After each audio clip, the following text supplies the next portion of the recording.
mi ha fatto la corte, mi ha fermato, tanto che camminavamo, mi ha detto senti, tu devi essere mia madre, mia sorella, la moglie, però prima da volere bene a te ho voluto bene al pallone. Se te mi mandi a vedere a Roma io mi fidanzo, o se no non c'è niente da fare.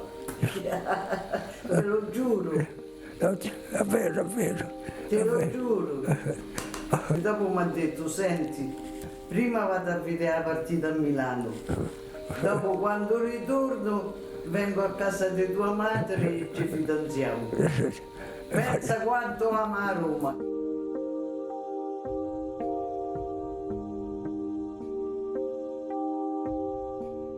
Allora con mio zio era un romanista doc, ci portava a vedere a Roma, a Testaccio.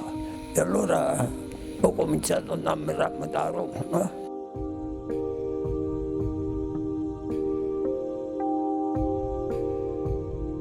A me mi è piaciuto tanto quando si è fatto vincere il primo scudetto con i sacerdoti.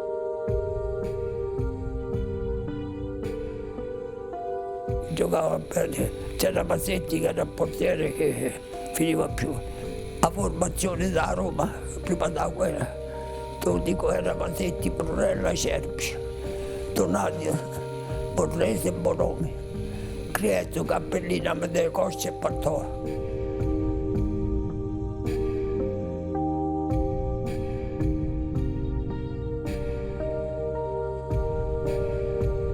E io mi chiamavano il piccolo Amadei perché ero romanista, ero nato col pallone.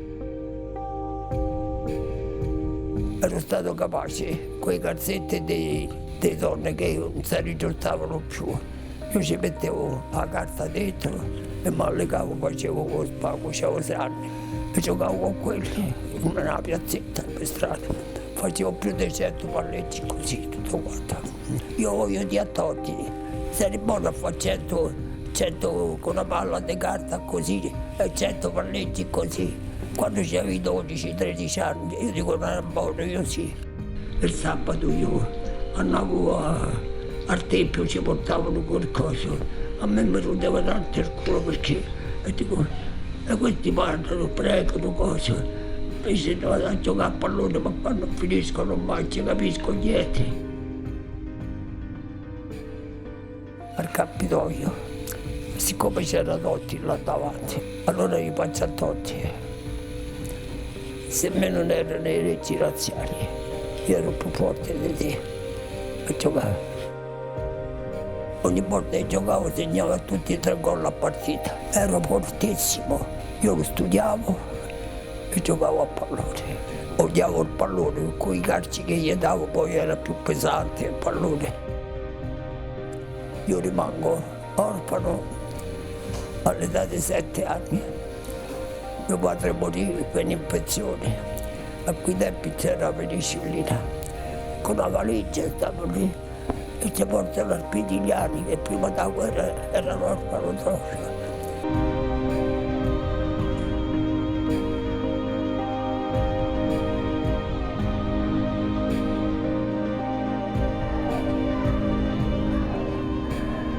Poi purtroppo non ti mandavano più a scuola. Ho detto che se ne prega, me ne vado dai preti, vado a giocare a pallone. E invece quando ero nato lì, con lacrime all'occhio, diceva non può più giocare. Dico perché devo fatto qualcosa. E così ho capito che per essere ebreo non potevo nemmeno giocare a pallone. Qui eravamo all'orto botanico, io qui ho 12 anni, gli altri ce l'hanno tutti 17, meno che questo altro ce l'ha 18, uno di più. Io sono l'unico di tutto il collegio, di quelli che sono stati presi, che sono ritornato a Auschwitz, a Birkenau. Dobbiamo cominciare a parlare.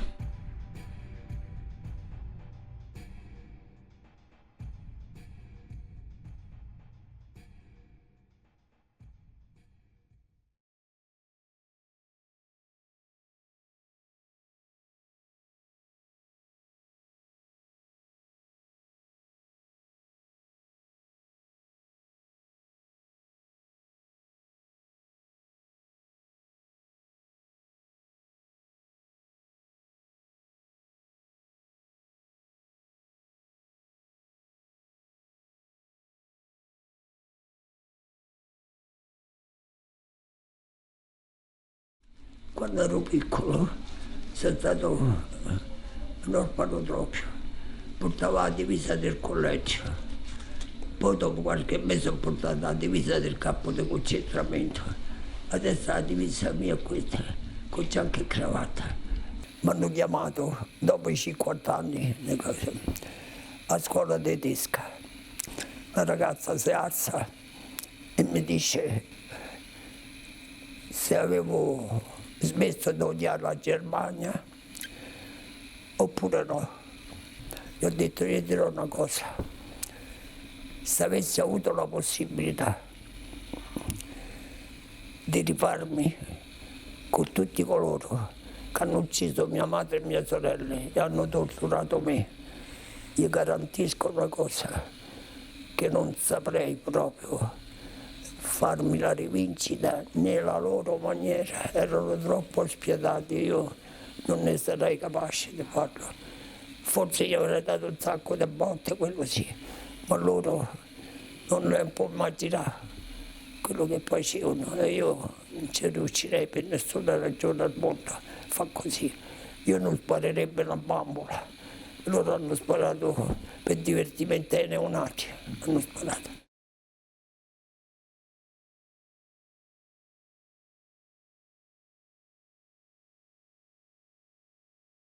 Quando sono tornato,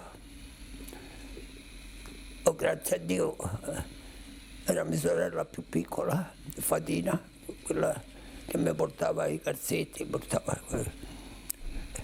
allora io gli ho detto, senti, quando siamo arrivati lì, ho visto mamma, 39 anni, e Emma di 9, alla fine che ha fatto subito ai forni crematori.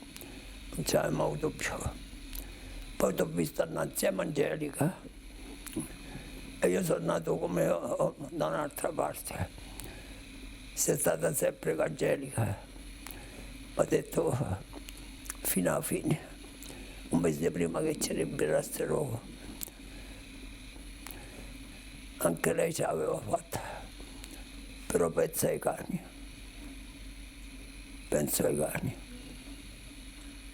Un mese prima, io c'ero, non mi hanno fermato, ho visto sparare la sorella dei cani, si divertivano, quello non era niente, non era niente, a sparare i cani erano per tutti i giorni, troppo facevano di più.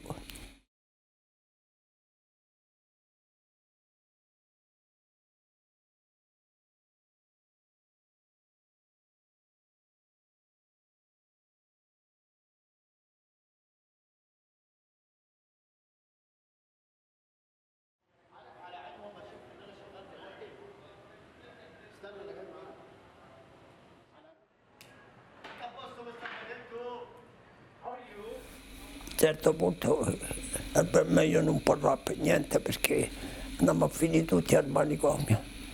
Perché uno che aveva cominciato a dire i porri hanno detto ma che sta di questo qua? Fornava il pane, il coso, e fornava, ma chi fornava?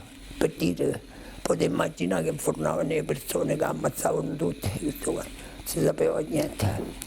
Allora per anni siamo stati tutti zitti, Era un po' difficile parlare perché quello che avevamo visto era impossibile.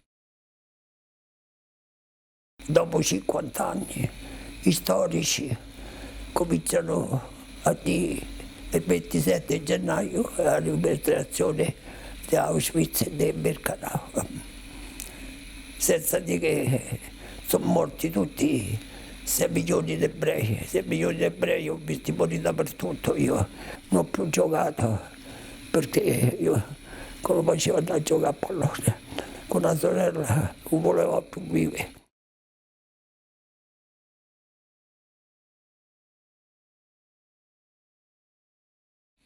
E così quella stanza l'ho dedicata a lei. Sai perché? Perché io ho detto che la rivincita c'è stata. Col bene che mi hanno voluto tutti quanti.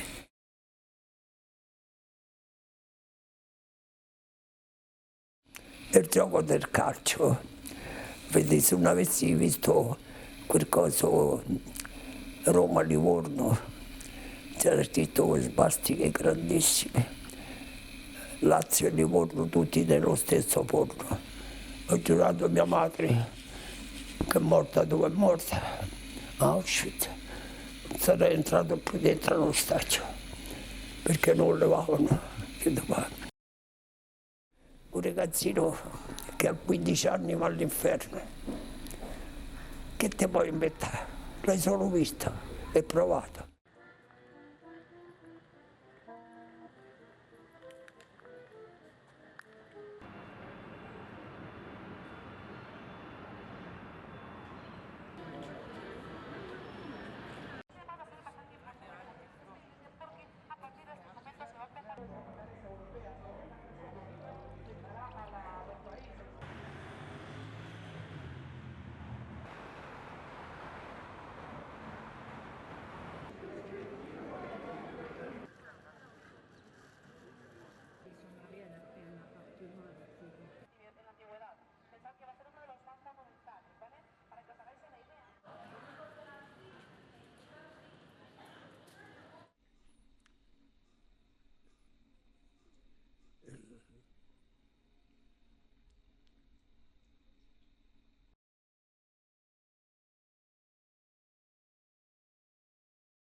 Io ho 90 anni e mi chiamo Alberto Sette, un ex prigioniero da Auschwitz, un romanista da quando sono nato e fino ad oggi, sempre da Roma sto, e chiamo di tutta Roma, soprattutto Totti. A un certo punto ognuno ha una religione, però tutti abbiamo il Dio, abbiamo tutto il Dio. A tutti ci piace giocare a pallone e ci piace vedere il pallone, no? Già stiamo uguali.